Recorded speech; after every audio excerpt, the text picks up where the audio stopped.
So House of the Dragon just finished its second season on HBO. Bahir and I have been holding off our review because we wanted to wait until all 8 episodes were out. Let me start off by saying, Bahir, House of the Dragon remains one of the best produced things on television. It looks amazing. All of the actors are absolutely fantastic. The performances are great. And when I put it on, I genuinely enjoy watching those episodes. That said, I do have apprehensions about the series. I enjoyed season one. My biggest issue with season one was that they didn't quite nail the timeline. I understand what they were trying to do. In many ways, they were trying to do what Prime Video did with the first season of Wheel of Time. They had to get through a lot of information before the conflict happens. And so, even Wheel of Time, the first 3 episodes of season one were painfully slow, and I didn't know where it was going, and I didn't like it, but I stuck with it, and Wheel of Time turned out to be genuinely rewarding. Okay. That said, the first season of House of the Dragon, with its multiple time jumps, did leave me feeling a little confused, isn't the right word, but I think a little out of sorts. Mm. Also, because I was so used to the way Game of Thrones did it. Fast forward to season two, and everything changes. And it feels like season two takes place within a compressed timeline because war is on the horizon when you begin episode one. Bad shit has already happened. Everybody wants revenge on one another. Everything seems to happen very, very quickly, which is in stark contrast to the whole of season one. Yeah. And I Yeah. think that was one of my biggest issues with this because I felt that the writers and the creators weren't exactly sure what they wanted, but they wanted to get to the action as quickly as possible. It really feels like they know where they wanted to go and it's just trying to get there. That's the problem.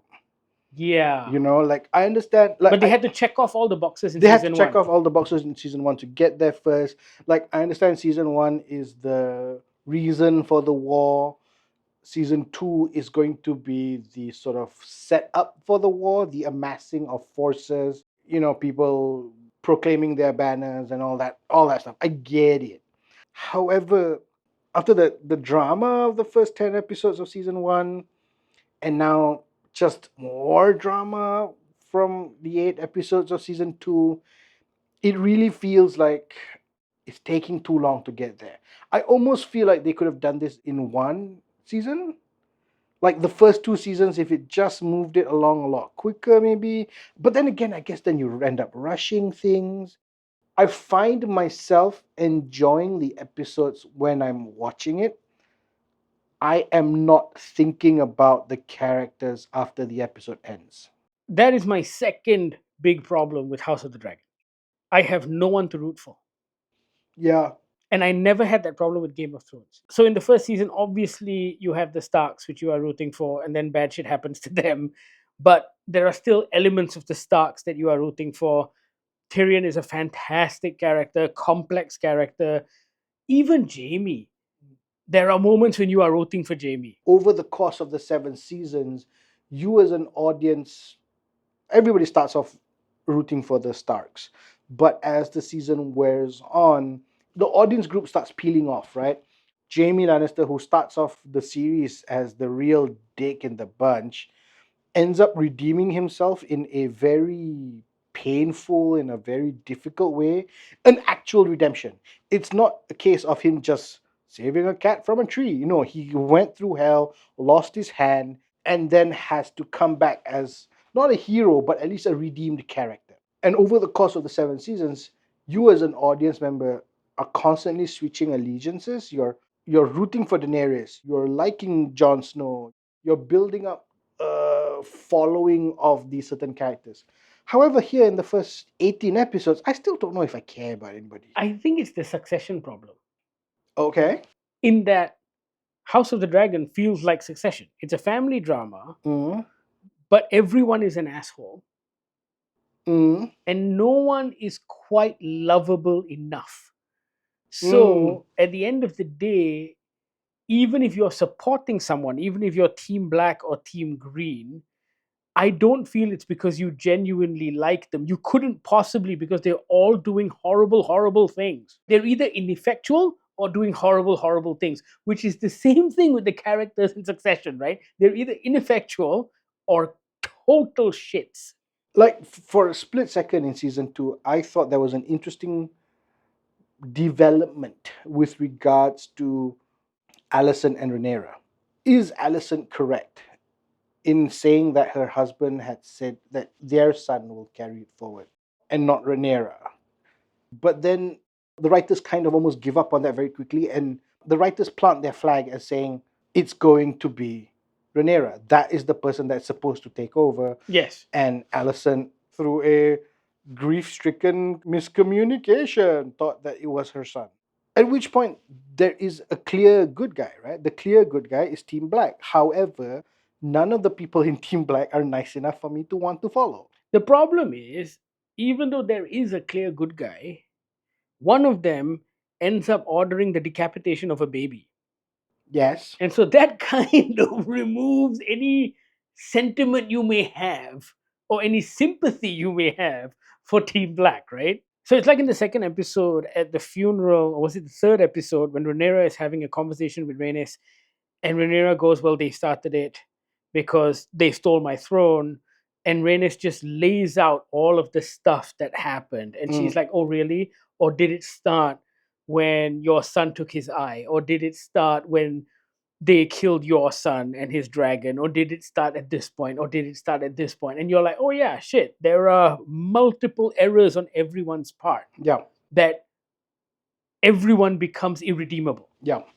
And so I get that that's the point of the show. I get that it's trying to do this massive epic of kingdoms and kings and queens where kin betray each other and it's a whole thing. I understand that. Succession, in many ways, was a modern take on it anyway.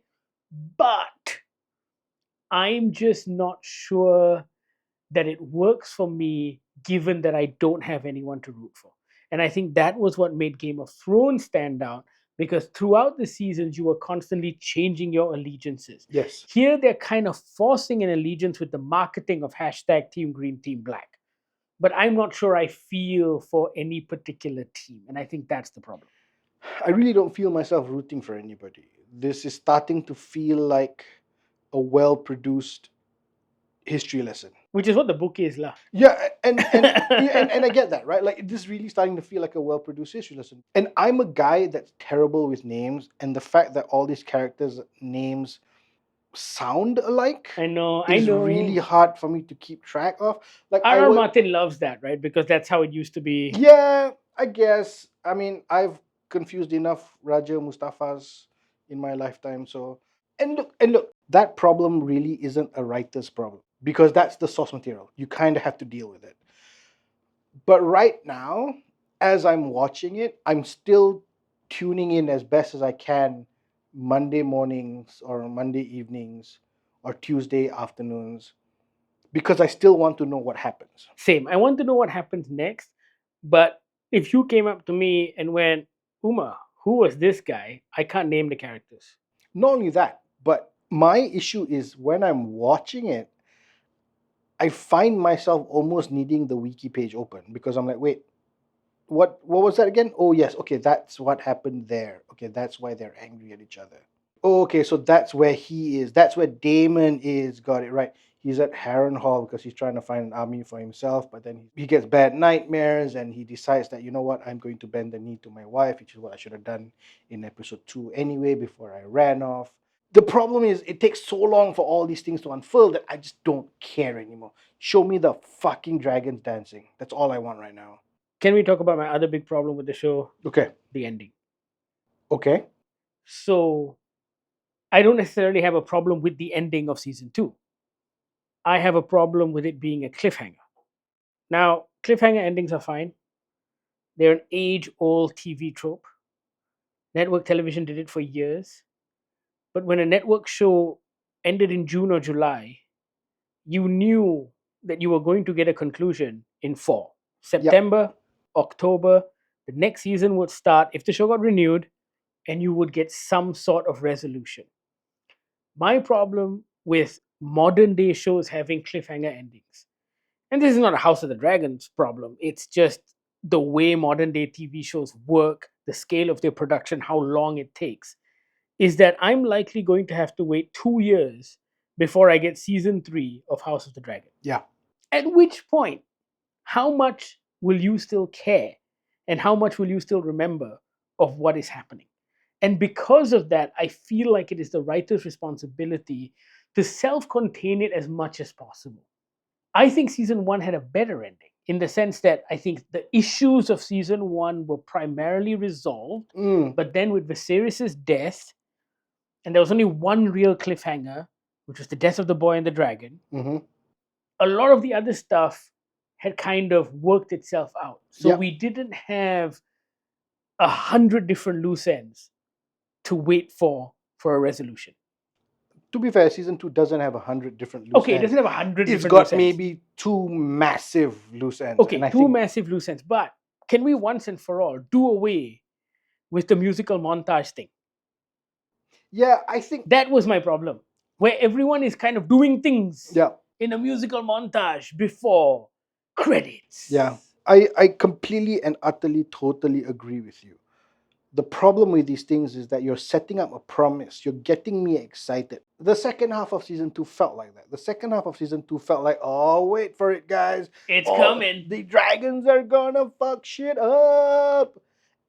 And now you gotta wait 2 years for it. And that never was a problem with Game of Thrones. That never was a problem with Game of Thrones. But you know why? Every season had its own climax. The decapitation of Stark Yeah. or the Red Wedding. There was always a big thing that happened within Yes. that season. Yes. What is the big thing that happened within this season? Tak ada. We're building up towards that Yeah. big thing, right? And here's the problem. Even when, say, the one dragon on dragon fight that we had this season, yeah, that was kind of cool, but that isn't the kind of fights we used to get in Game of Thrones. Because every season of Game of Thrones was still rooted in one book. At least until the very end. But also, I think the problem is all those sort of big moments in the seasons, right? They were emotional moments. They're not just, oh, look, 3 dragons just gonna fuck shit up. It's not just a cool thing. It's an emotional it wasn't just thing. spectacle. Yeah. What was the one where Daenerys on the dragon sort of attacks Jaime Lannister's army? That was a big one. I think people kept talking about that one. Wasn't that season 6? That was season 6, I think. Yeah. And then there was the one where Jon Snow was leading an army, and so that was a big battle as well. So there are these spectacles that become emotional beats in the season. Here, yes, 2 bad things happen to 2 characters in the show. And then, Yeah. you know, like that moment in season 2 of House of the Dragon where Alicent's kids are up against Rhaenys. That was supposed to be a cool moment. However, I haven't gotten to that point where I'm rooting for Rhaenys yet. So when what happens to her happens, so I'm like, kind of sad. That's one less dragon we'll see in the show. You know, but that's it. That was my only thing. There were no emotional moments here, right? It was always just like okay, Daemon's sad. Move it along. Oh, okay, Daemon's having nightmares. Okay, move it along.